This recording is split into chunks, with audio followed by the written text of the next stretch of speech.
Bonjour tout le monde, dans cette courte vidéo, on va examiner la solution de l'exercice numéro 5. L'exercice numéro 5 qui consiste à écrire, on vous demande d'écrire un algorithme qui teste si un nombre entier n donné est permis ou pas. Calculer sa complexité, et puis on va montrer que racine de n opération suffisent pour décider si n est permis ou pas. Le premier algorithme naïf, c'est-à-dire le plus simple, serait par exemple de le diviser par tous les nombres qui lui sont inférieurs, donc de 2 jusqu'à, on va dire, 1 sur 2. Donc si on écrit l'algorithme en Python, on va avec donc is prime de n.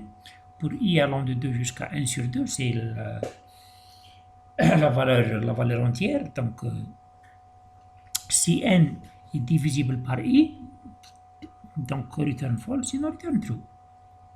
Sa complexité est donc de l'ordre de n. Précisément, c'est 1 sur 2 opérations, puisqu'on va de 2 jusqu'à, c'est à peu près 1 sur 2. Ce qui n'est guère efficace. Imaginez que n soit de l'ordre de 2 à la puissance 100. Dans ce cas, il faut faire quoi? La moitié, c'est-à-dire 2 à la puissance 99 opérations. C'est énorme. Alors, supposons que n soit divisible par un nombre alpha. Dans ce cas, on peut écrire que n c'est égal à alpha bêta. Et donc bêta est aussi un diviseur de n. On va montrer que alpha et bêta ne peuvent pas tous deux être plus grands que racine de n. En effet, alpha et bêta sont dans une relation d'ordre, c'est-à-dire que ou bien c'est alpha qui est plus grand ou bien bêta. Par exemple, on va dire que 24 c'est égal à 3 fois 8, que 21 c'est égal à 3 fois 7. Donc on va dire que on va supposer que alpha est inférieur ou égal à bêta. Et on va prendre comme hypothèse, donc on va supposer que alpha plus grand que racine de n. C'est-à-dire que le nombre n possède un diviseur qui est plus grand que sa racine. Comme alpha est inférieur ou égal à bêta, comme on l'a vu précédemment, ça veut dire que alpha bêta est plus grand que racine de n fois racine de n, c'est-à-dire n. Donc ça veut dire que n est plus grand que n, ce qui est contradictoire. Donc on en déduit que l'hypothèse est fausse. Donc ça veut dire que alpha est inférieur ou égal à racine de n. Ça veut dire qu'on a un autre algorithme plus efficace. Donc on va examiner tous les diviseurs allant de 2 jusqu'à racine de n. Si on trouve un diviseur, alors la réponse est fausse, sinon la réponse est vraie. Et cet algorithme, il a pour complexité racine de n. Bien sûr, on peut encore l'améliorer un peu, on peut aller jusqu'à racine de n sur 2. Parce qu'on va dire que si n est plus grand que 2, s'il n'est pas divisible par 2, alors il n'est pas divisible par 4, par 6, par 8 et ainsi de suite, tous les multiples de 2. Donc on peut, si vous voulez, aller de 2 jusqu'à racine de n par pas de 2, et ainsi de suite. Mais c'est toujours de l'ordre de racine de n. Tous les algorithmes qu'on a vus, maintenant on va faire on va revenir un peu au cours. Tous les algorithmes qu'on a vus jusqu'à présent ont une complexité polynomiale, c'est-à-dire de la forme t de n égale à n à la puissance petit c, où petit c est une constante. Il est important de préciser que petit c ne doit pas dépendre de n.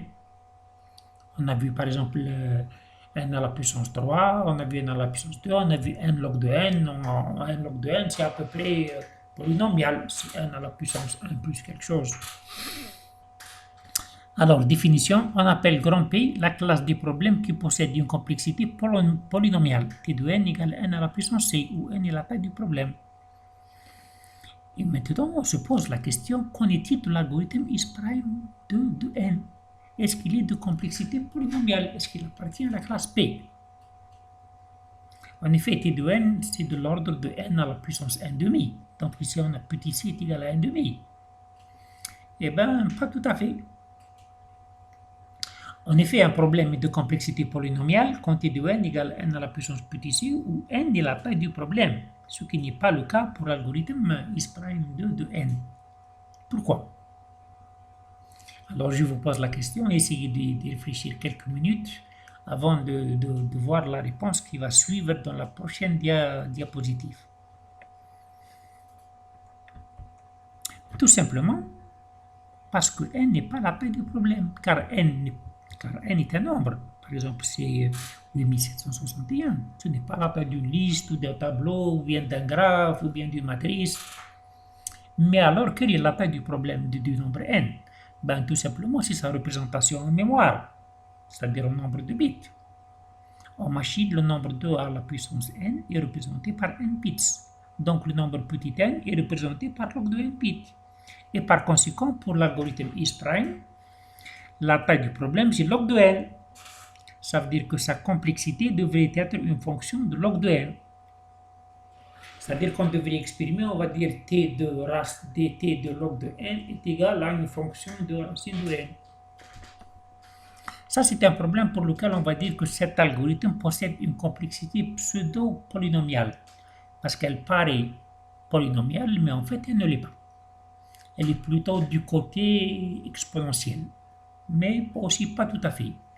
Donc, ce genre de problème, on les appelle les problèmes pseudo-polynomiaux. Donc ici, on a un exemple de ce problème.